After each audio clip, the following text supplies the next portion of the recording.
आम्ही सारे खवय्ये. आता आपली पुढची रेसिपी काकू दाखवतात. काय दाखवणार तुम्ही? हे ड्रायफ्रूटचे पॅटीस आहेत. हे कसं काय सुचलं हो तुम्हाला?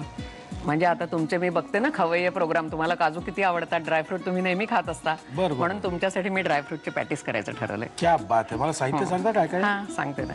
हा उकडलेला बटाटा आहे, उकडून कुस्करलेला आहे. हे जाडे पोहे पाण्यात भिजवून पिळून घेतलेले आहेत, त्यातलं पाणी काढून टाकलेलं आहे.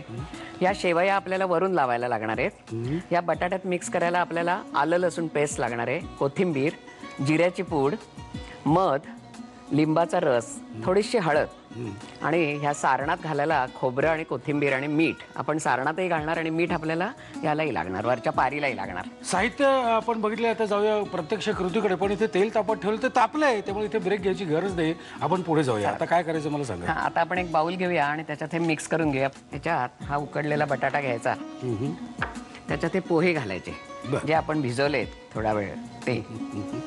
नंतर ह्याच्यात हळद घालायची थोडी. खूप हळद घालायची नाही, नाहीतर मग काय होतं तळताना ते काळं पडतं. म्हणून हळद अगदी थोडी घालायची. थोडासा लिंबाचा रस घालायचा, जिऱ्याची पावडर घालायची, आणि ही आलं लसूण पेस्ट आहे ही थोडी घालायची. आणि आता आपल्याला हातानेच हे सगळं मिक्स करायला लागेल, कारण हाताशिवाय ते काही चांगलं वाटतं. थोडीशी कोथिंबीर घालूया. पण ह्याने हाताने मिक्स करायच्या आधी मी सारण मिक्स करून घेते. सारण जे ड्रायफ्रूटचं भरायचं आहे ते. हे काजू, बदाम आपल्याला आवडतील ते ड्रायफ्रुट्स घ्यावे. ती ड्रायफ्रुट्स घ्यायची, त्याच्यात हे खोबरं घालायचं, कोथिंबीर घालायची थोडी. मोठा बोल देऊ का तुम्हाला? हा चालेल. त्याच्यात मीठ घालायचं, सेंधव मीठ. ते माझ्या आवडीचं आहे, तेच मी जास्ती करून वापरते. पाऱ्या सुद्धा तयार झालेल्या आहेत. आता काय करायचं मला सांगा. हा, हे जे सारण आपण केलं ना, यात थोडासा मध घालायचा. हा, तर आपण थोडासा त्यात मध घालू, म्हणजे ते एकमेकांना ते सारण चांगलं चिकटतं पण, आणि ड्रायफ्रूटच्या आत गोडी आणि वरून तिखट पारी, असे ते ड्रायफ्रूट पॅटीस करायचे. हा, ते मध त्यात चांगला मिक्स झाला. आता आपण ह्याच्यात पारी रोल करून त्याच्यात ते भरून घेऊ. मला जरा थोडं पाणी देता का? थोडा पाण्याचा हात लावून ते आपण पारी अशी करून घेऊ. ह्याच्यात तुम्ही हे करणार का? लोळवणार? हा, लोळवणार त्याला. शेवया आहेत त्या. ह्या शेवया किंवा ह्याच्यापेक्षा एक बारीक शेवया मिळतात, त्याही घेतल्या तरी चालेल. ही अशी पारी केली, त्याच्यात आपण हे ड्रायफ्रूटचं सारण घालायचं. कोथिंबीर, खोबरं पण थोडं घातलंय चवीला, आणि बाकी सगळे ड्रायफ्रुट्स आहेत. आणि शेवाच्या जागी शेव सुद्धा चालेल ना? शेव चालणार नाही, अशासाठी ती शेव जळून जाईल. असं आहे का? हा.